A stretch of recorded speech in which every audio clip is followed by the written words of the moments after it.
नमस्कार, जोहार। झारखंड में आपका स्वागत। मैं राहुल ओझा आपके साथ। दिवंगत आर्च बिशप कार्डिनल टेलेस्फोर टोपो का रांची में अंतिम संस्कार की प्रक्रिया चल रही है। उनके पार्थिव शरीर को लोला मैदान लाया गया, जहां धार्मिक मिस्सा अनुष्ठान किया गया। थोड़ी देर में कैथेड्रल में पार्थिव शरीर लाया जाएगा, जहां आर्च बिशप फेलिक्स टोपो सहित अन्य बिशप की अगुवाई में दफन संस्कार की विधि पूरी की जाएगी।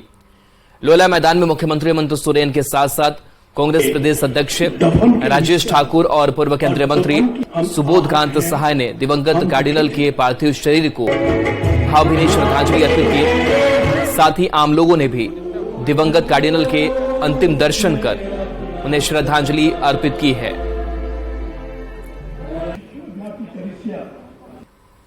सद्भावना मंच जैसा वहाँ पर वो सबको बुला के क्रिसमस में वो सेलिब्रेट करते थे और ये संदेश देते थे कि हम सभी धर्मों को जो मानने वाले हैं उनसे प्रेम करते हैं, और वो यीशु के संदेश को कि आज के समय में जो हिंसा और सांप्रदायिक तनाव इनको दूर करने में विश्वास करते थे, सबके साथ मिलजुल कर रहते थे। और उनके जो करीबी फ्रेंड सर्कल थे उसमें डॉक्टर के सिन्हा जी, डॉक्टर सिद्धार्थ मुखर्जी जी, जो उस समय के इंटेलेक्चुअल हुआ करते थे, इस समाज के बहुत बड़ी जगह को मिले हुए थे। ऐसे लोग जो सभी जाति धर्म से आते थे उनके बहुत करीबी थे, और वो बिल्कुल ऐसा नहीं लगता था कि वो कार्डिनल है, वो यहाँ पे एक आम आदमी की तरह रहते थे। मैं क्रिसमस में उनके साथ चर्च में केक काटती थी हर साल। 12 बजे रात को जब चर्च का प्रेयर होता था वो प्रेयर भी करते थे। और मैं विमेंस कमीशन में थी उस समय भी, उन्होंने महिलाओं के लिए, चूंकि ट्रैफिकिंग की समस्या झारखंड में बहुत थी उस समय, डायन हत्या की समस्या थी, तो बहुत चिंतित रहते थे और चाहते थे हम सभी मिलकर कुछ ऐसा काम करें ताकि यहाँ महिलाओं को सम्मान मिले। झारखंड के डीजीपी अजय सिंह ने आने वाले पर्व त्योहार से पहले तैयारी को लेकर सभी आला पुलिस अफसरों के साथ बैठक की। साथ ही सुरक्षा को लेकर चल रही तैयारियों का जायजा लिया। डीजीपी ने सामाजिक सौहार्द बनाए रखने के साथ साथ सोशल मीडिया पर पैनी निगाह रखने का भी निर्देश दिया, ताकि माहौल खराब करने की साजिश सफल न हो सके। इसके लिए विशेष सेल को एक्टिव होने को कहा गया है। यही नहीं, अतिरिक्त बल की तैनाती के साथ साथ पूजा पंडाल और संवेदनशील ठिकानों में सीसीटीवी से मॉनिटरिंग करने को भी कहा गया है। में डिस्कशन किया है कि क्या तैयारी है और आने वाले समय में क्या तैयारियों की और आवश्यकता पड़ेगी। प्लेसेस की सबकी पहचान हो चुकी है और वहां पर जो भी कार्रवाई करनी है निरोधात्मक या अदरवाइज, वो सब आइडेंटिफाई होकर के उसके ऊपर पूरा डिस्कशन हो चुका है। शांति समिति की जो बैठकें हैं वहां पर वो सभी जिलों में की जा रही है, और जहां पर अभी तक नहीं है वहां पर वो उसको कंप्लीट करने का निर्देश दिया गया है। उसी के अलावा उसी से रिलेटेड होता है कि जो पूर्व के जो इंसिडेंट्स हुए हैं, पहले जो त्योहारों के दौरान कुछ घटनाएं घटी थी, तो उसके अंदर अगर कोई केसेस पेंडिंग है तो उसको इन्वेस्टिगेशन कंप्लीट करें। उसके अंदर जो लोग इन्वॉल्व थे उनकी गिरफ्तारियां करें, जो उपद्रवी हैं उनके ऊपर निरोधात्मक कार्रवाई की जाए। ये सब जो चीजें हैं सब उसी की समीक्षा की गई। लोहरदगा की ईस्ट गोला रोड में डीएवी टीचर आरती कुमारी से दिन दहाड़े पर्स छीनकर 4 अपराधी भाग निकले। पर्स में 4000 रुपए कैश, मोबाइल फोन, एटीएम और आईडी कार्ड समेत कई जरूरी दस्तावेज थे। स्कूल से छुट्टी होने के बाद टीचर आरती कुमारी में रोड के रास्ते घर लौट रही थी। इसी बीच ईस्ट गोला रोड में उन्होंने स्कूटी रोकी, तभी 4 अपराधी ने उन्हें घेर लिया और पर्स छीनकर भाग निकले। ये पूरी वारदात सीसीटीवी कैमरे में कैद हो गई। उसी सीसीटीवी फुटेज के जरिए अपराधियों की तलाश चल रही है।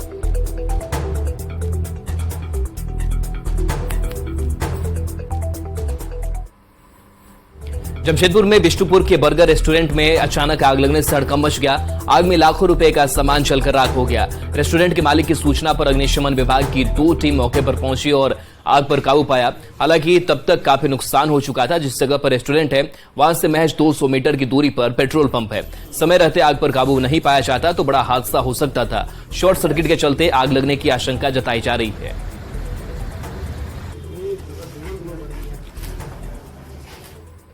लग गया हमारे यहाँ, और जो भी अच्छा है कि हम लोग गैस सिलेंडर बाहर जल्दी निकाल दिए और हमारा स्टाफ भी सुरक्षित है। इसके लिए हम लोग खुशी थोड़ा सा अच्छा लगा, बट लेकिन शॉर्ट सर्किट की वजह से हमारा नुकसान हो गया है।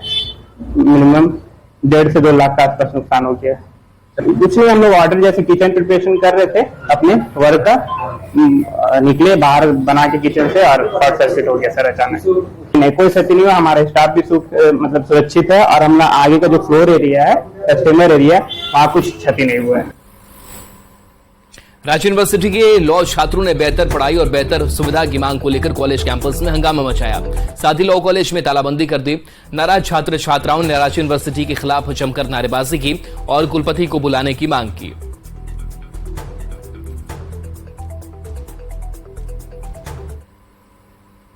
हजारीबाग सांसद जयंत सिन्हा कोडरमा के चंदवारा में एक शिक्षक की भूमिका में नजर आए। चंदवारा प्रखंड के रामेश्वर मोदी +2 हाई स्कूल में पहुंचकर क्लास में बच्चों को संविधान से जुड़ी जानकारी दी। स्कूल पहुंचने के बाद बाल संसद के प्रतिनिधियों के साथ भी चर्चा की गई और उन्हें संसद में अलग अलग विषयों पर होने वाली चर्चा के बारे में बताया। साथ ही संसद में अपनाई जाने वाली प्रक्रिया की जानकारी दी। वहीं बच्चों ने भी संवैधानिक प्रक्रिया में दिलचस्पी को दिखाते हुए जयंत सिन्हा से सवाल भी पूछे। 2 लाख रुपए में आप लोगों के पुस्तकालय का हम लोग उत्थान करेंगे। मुख्य हम लोगों का कार्यक्रम आज था कि हम लोग जयंत बाबू की मास्टर क्लास हाई स्कूल में करें और बहुत ही अच्छी तरीके से ये मास्टर क्लास हुई है।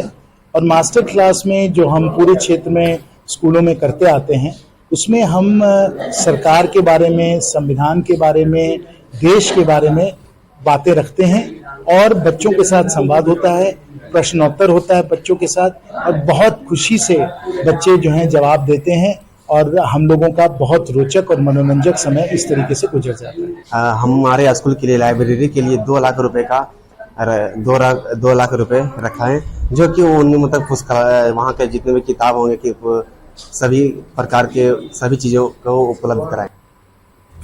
धनबाद रेल मंडल सबसे अधिक कोयला ढुलाई करने वाला डिवीजन बन गया है। इस दौरान टिकट चेकिंग से मिलने वाले राजस्व में 10% की बढ़ोतरी हुई है। डीआरएम ने इसकी जानकारी दी। डीआरएम ने बताया कि धनबाद रेल मंडल देश के विकास में अग्रणी भूमिका निभाते हुए सबसे अधिक कोयला ढुलाई करने वाला डिवीजन बन गया है। 100 मिलियन टन ढुलाई का रिकॉर्ड भी इस सीआर ने दर्ज किया है। वहीं जागरूकता की वजह से ट्रैक पर हादसे की भी घटने की जानकारी दी गई।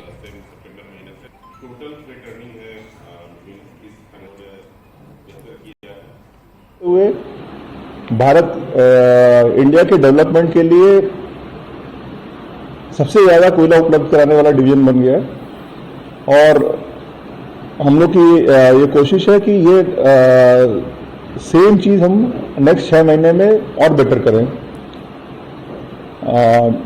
अर्निंग वाइज भी हम लोग करीब 12,000 करोड़ कमा चुके हैं, जो कि जो नेक्स्ट रेलवे है उससे करीब 15% से ज्यादा ऊपर है।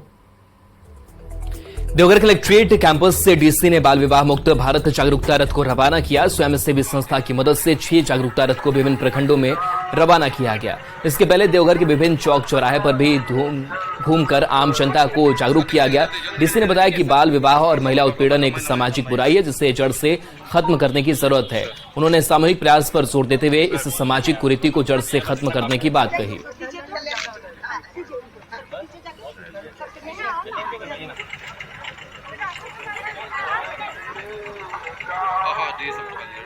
जाएगा आपके माध्यम से कि महिलाओं को अपने स्वास्थ्य पे, अपने शिक्षा पे अवश्य ध्यान देना चाहिए और सही उम्र आने पे ही शादी महिलाओं की होनी चाहिए, क्योंकि अगर सही उम्र पे उनकी शादी नहीं होती है तो उनको शारीरिक तौर पे ही नहीं बल्कि मानसिक तौर पे भी बहुत तकलीफें झेलनी पड़ती हैं और उनका कॉन्फिडेंस बहुत कम हो जाता है।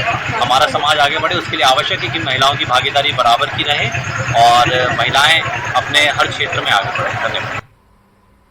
झारखंड में 9वीं एशियन गेम्स के कांस्य पदक विजेता भारतीय महिला हॉकी खिलाड़ियों का रांची एयरपोर्ट पर स्वागत किया गया। इस टीम में झारखंड की निक्की प्रधान, सलीमा टेटे और संगीता कुमारी शामिल रही। हॉकी इंडिया के महासचिव भोलानाथ ने कहा कि नतीजे इससे बेहतर हो सकते थे लेकिन टीम कांस्य पदक ही जीत सकी। साथ ही ये भी कहा कि प्रधानमंत्री ने सभी खिलाड़ियों को शुभकामनाएं दी है।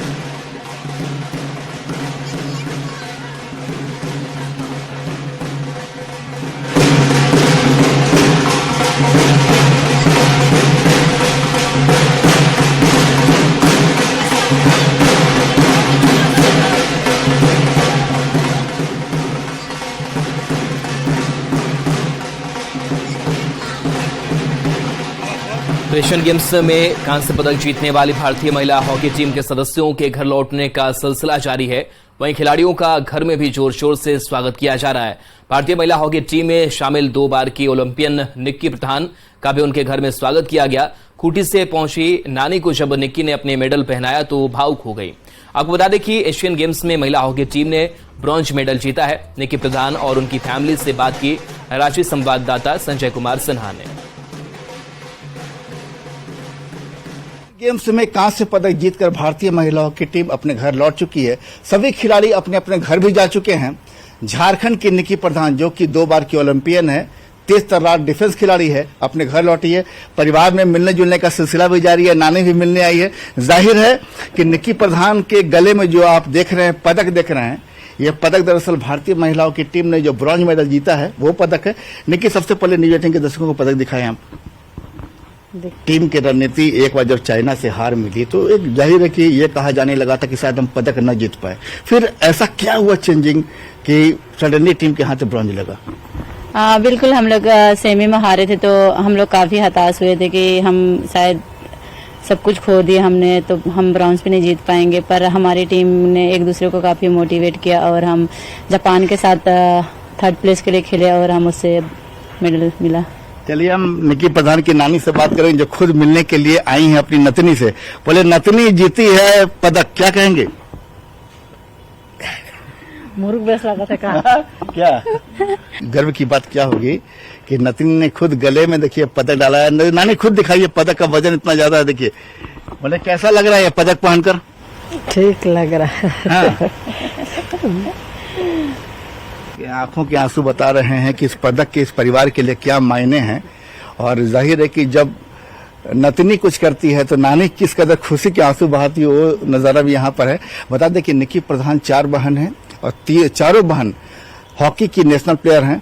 हमारे साथ शशि प्रधान ने बोल रहे हैं कि आपने भी काफी ऊंची लेवल पर हॉकी खेली है। आज आपकी मंझली बहन इस लेवल पर 2 बार की ओलंपियन। हाँ, घर में एक ओलंपियन खेल गई, उससे बड़ी बात क्या हो सकता है। बहुत अच्छा लगता है कि घर का सदस्य भी एक है कि इंडिया टीम में अभी तक खेल ही रही है और खेलेगी आगे तक। बड़ा टूर्नामेंट, पहली बार एशियन चैंपियनशिप होने जा रही है आपको रांची में, जो कि देश में ये मेजबानी का मौका रांची को मिला है। तैयारी कैसी है उसके लिए?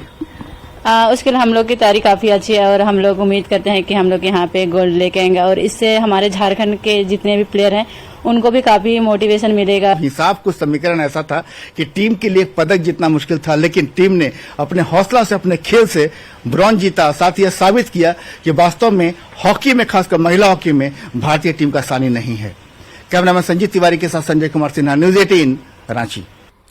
गढ़वा में स्वास्थ्य विभाग की ओर से फरटिया के वनांचल डेंटल कॉलेज में रक्तदान शिविर लगाया गया। इसमें डेंटल कॉलेज के 186 छात्र छात्राओं ने एक साथ रक्तदान किया। मौके पर डीसी और एसपी दोनों मौजूद रहे। डीसी ने रक्तदान को महादान बताते हुए लोगों से आगे आने की अपील की।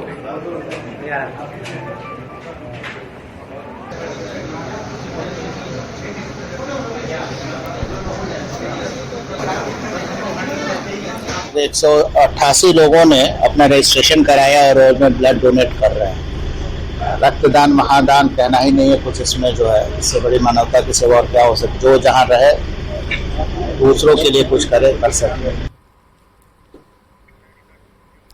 चाईबासा में टाटा स्टील ने वाइल्ड लाइफ मैनेजमेंट प्लान के तहत नेचर इंटरप्रिटेशन सेंटर का निर्माण किया जा रहा है, जिसका उद्देश्य वन्य जीवों के बारे में लोगों में जागरूकता फैलाना है। इस सेंटर में 3D थिएटर के जरिए स्कूल कॉलेज के बच्चों को जीवों की गतिविधियों के साथ साथ ग्रामीणों की दैनिक गतिविधियों को भी दिखाया जाएगा। वन प्रमंडल के डीएफओ ने बताया कि अगले 2-3 महीने में इसका काम पूरा हो जाएगा। जागरूकता फैले और लोग वाइल्ड लाइफ के इम्पोर्टेंस के प्रति जागरूक हो और हम लोग का कैसा मतलब बिहेवियर होना चाहिए अगर हमको कहीं वाइल्ड लाइफ दिख गया गाँव के आसपास। तो ओवरऑल मतलब पब्लिसिटी के लिए हम लोग प्रचार प्रसार के लिए और लोग के पार्टिसिपेटरी वाइल्ड लाइफ मैनेजमेंट के लिए हम लोग एक नेचर इंटरप्रिटेशन सेंटर बना। पश्चिमी सिंहभूम के चाईबासा में वन विभाग के पहल पर टाटा स्टील द्वारा यहाँ नेचर इंटरप्रिटेशन सेंटर बनाया जा रहा है और इसका निर्माण टाटा स्टील के द्वारा किया जा रहा है। और इसमें जो ये सेंटर बनाया जा रहा है, इसमें वन्य जीवों के गतिविधि का 3D तकनीक से प्रदर्शन किया जाएगा, जिसका कि लोग दर्शन कर पाएंगे। इसमें वो नेचर इंटरप्रिटेशन सेंटर है, उसमें सब वो पिक्चर लगा हुआ रहता है तो फॉरेस्ट की तरफ से, और एक ऑडिटोरियम बन रहा है, उसमें उनका स्क्रीन बना के उसमें सब पूरा प्रोजेक्टिंग चलेगा। जो इंजीनियर है उनके मुताबिक इस साल अंत तक दिसंबर तक ये काम पूरा हो जाएगा और उसके बाद लोग यहाँ वन्य जीवों के जो गतिविधि है उसको यहाँ पर देख पाएंगे 3D तकनीक से। रुपेश प्रधान, न्यूज 18, चाईबासा। रांची में नामकुम के सिद्रौल में बना हेल्थ और वेलनेस सेंटर का भवन जंगल में तब्दील हो गया है। लोगों को स्वास्थ्य लाभ दिलाने के लिए इस सेंटर का निर्माण NRHM की ओर से कराया गया था, लेकिन डॉक्टर की कमी से ये अस्पताल जंगल में बदल चुका है। अब इस सप्ताह में 2 से 3 दिन ही ये केंद्र खुलता है और बाकी दिनें बंद रहता है। ऐसे में मरीजों को काफी परेशानी होती है। अधिक जानकारी दे रहे हैं राजवी संवाददाता Gaurav Jha. Ayushman health and wellness centre के तत्वाधान में चल रहे सरकारी अस्पतालों की स्थिति क्या है, उसकी तस्वीरें आज हम आपको दिखाने के लिए आए हैं। उसकी तस्वीरें दिखाने के लिए आए हैं कि राज्य में केंद्र सरकार की योजनाओं की क्या स्थिति है। दरअसल इस वक्त हम नामकुम के इलाके में हैं और ये है हेल्थ एंड वेलनेस सेंटर सिद्रौल का। सिद्रौल के इस सेंटर में फिलहाल ताला इस वजह से बंद पड़ा हुआ है क्योंकि यहाँ स्टाफ की कमी है।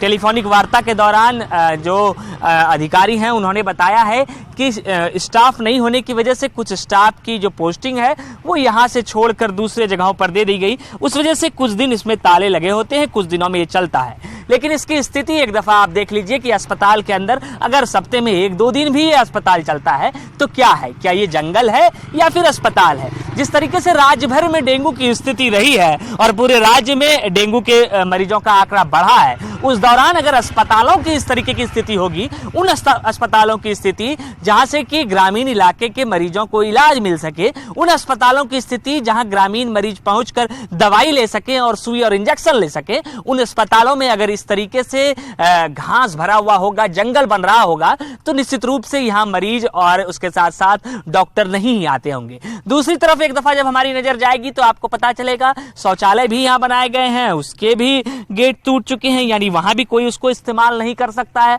कोई जा ही नहीं सकेगा तो इस्तेमाल कहां से कर पाएगा, क्योंकि जिस तरीके से जंगल की स्थिति यहाँ है, इसे देखकर साफ तौर से अंदाजा लगाया जा सकता है कि अगर हफ्ते में से 1 दिन के लिए भी खोला जा रहा है तो शायद ही इसमें मरीज पहुंच रहे होंगे। लेकिन जो स्टाफ है, ANM है, उसके साथ साथ जो उनके अधिकारी हैं, वो बताते हैं कि कभी कभार ये अस्पताल खुलता है, टीकाकरण भी किया जाता है, कई दिन डॉक्टर बैठते भी हैं, लेकिन अक्सर डॉक्टर की कमी की वजह से यह अस्पताल नहीं खुल पाता और मरीज वापस लौट जाते हैं। कैमरा पर्सन प्रभाकर के साथ गौरव झा, न्यूज 18, रांची। बड़ी खबर धनबाद से, जहां शिव मंदिर से 300 साल पुराने बजरंगबली की प्रतिमा चोरी हो गई, वहीं मंदिर में स्थापित दूसरी प्रतिमा के साथ छेड़छाड़ की गई है। बागमारा थाना क्षेत्र के बक्सपुरा विष्णु शिव मंदिर की यह घटना है। बजरंगबली की प्रतिमा की चोरी का और सामाजिक तत्वों पर शक जताया जा रहा है। नदखुर्की से विस्थापित होने के बाद पांडे बस्ती के लोगों ने बजरंगबली की प्रतिमा को यहां स्थापित किया था। प्रतिमा चोरी की जानकारी मिलने के बाद स्थानीय लोगों में गुस्सा है और बदमाशों पर कार्रवाई की मांग की जा रही है। मंदिर में बजरंगबली जो हम लोग को बहुत पुराने, लगभग 300 साल पुराने बजरंगबली यहाँ स्थापित नदखुर्की से यहाँ आए हुए थे बकसपुरा, तो आज देखते हैं वो अपने स्थान पर नहीं है और जितने भी वहाँ पर मूर्ति थे और भी देवता देवी सही वहाँ से मतलब छत विछत कर दिया गया है। हम लोग चाह रहे हैं कि जो काम को किए उनका मतलब सही से मतलब थाना में जाए वो, उसके बाद जाने के बाद उनको थोड़ा सा कार्रवाई हो। ऐसा न करे कि दोबारा कोई मंदिर में उनको ऊपर मतलब कार्रवाई होनी भी चाहिए। ऐसी घटना आज तक कभी नहीं हुआ था। आज पहले बार है जो हम लोग को मूर्ति में छेड़छाड़ किया गया है। आज तक कहीं ऐसा नहीं कुछ हुआ। कौन किया कहना मुश्किल है, हम लोग तो देखे भी नहीं इसको। पुलिस से शिकायत की है? पुलिस से शिकायत की है इस पर, आए थे। हाँ, थाना वाले आए हैं और थाना देख करके गए, इंक्वायरी करके शासन भी दिया कि इस वक्त बहुत जल्द कार्रवाई करेंगे। कोडरमा में धजवा जंगल में छापेमारी कर पुलिस ने अवैध माइका खनन कर रहे 3 बदमाशों को गिरफ्तार किया है। आरोपी के पास एक जेसीबी मशीन से 2 ट्रक जब्त किया गया है। मामले की जानकारी देते हुए एसपी ने बताया कि अवैध खनन के खिलाफ पुलिस लगातार कार्रवाई कर रही है। वहीं बताया गया कि इससे जुड़े भी जो भी लोग हैं वे अवैध उत्खनन बंद कर दे, नहीं तो उनके खिलाफ कड़ी कार्रवाई की जाएगी। का इस संबंध में एक टीम का गठन कर थाना प्रभारी के नेतृत्व में आवश्यक कार्रवाई हेतु निर्देशित किया गया था। टीम के द्वारा वहां गई तो पता चला कि अवैध उत्खनन हो रहा है, तो टीम के द्वारा कार्रवाई करते हुए 3 लोगों को हिरासत में लिया गया है, 2 शक्तिमान ट्रक जब्त किए गए हैं और एक जेसीबी जब्त कर FIR कर अग्रतर कार्रवाई की गई है। गिरिडीह में देवरी प्रखंड के आदिवासी बहुल चिरुडी गांव में मूलभूत सुविधाओं की कमी है, जिससे लोगों को काफी परेशानी होती है। वहीं पक्की सड़क नहीं होने से लोगों को आने जाने में भी कच्ची सड़क और पथरीले रास्ते से आना पड़ता है। बारिश में ये परेशानी और भी बढ़ जाती है। लोगों ने सरकार और प्रशासन पर लापरवाही बरतने का आरोप लगाया है। अधिक जानकारी दे रहे हैं संवाददाता एजाज अहमद। मौजूद हैं गिरिडीह जिले के जेरूडी में, जो झारखंड बिहार का बॉर्डरिंग इलाका है, और यह गांव सबसे ज्यादा खूबसूरत, जो जल जंगल झाड़ियों से घिरा हुआ है, साथ ही अविकसित गांव है। यहाँ पर अभी तक आजादी के बाद से लेकर अभी तक सड़क नहीं बनी है, जिसे यहाँ के लोगों को काफी दिक्कतें होती है। तो रास्ता को लेकर क्या दिक्कत है आप लोगों को? रास्ता तो हम लोग बहुत बार हम लोग DC के यहाँ 2-3 बार हम लोग लिख करके भेज चुके हैं। कम से कम 2-3 बार हम लोग, मेरे पास उसका रिसीविंग है, तो यहाँ ब्लॉक में भी 2-3 बार हम भेज चुके हैं।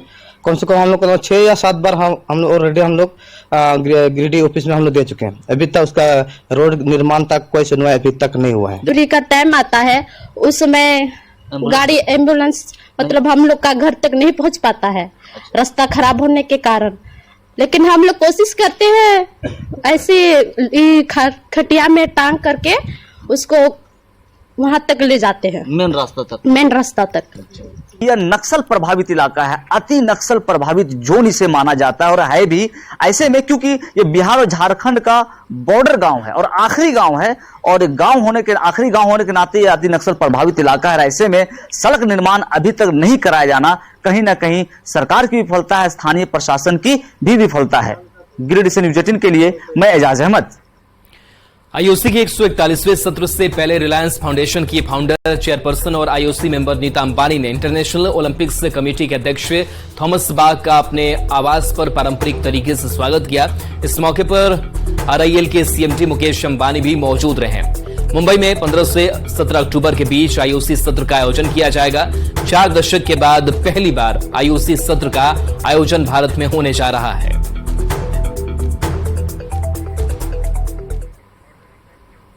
और चलिए न्यूज़ 18 बिहार झारखंड पर खबरें आपके लिए लगातार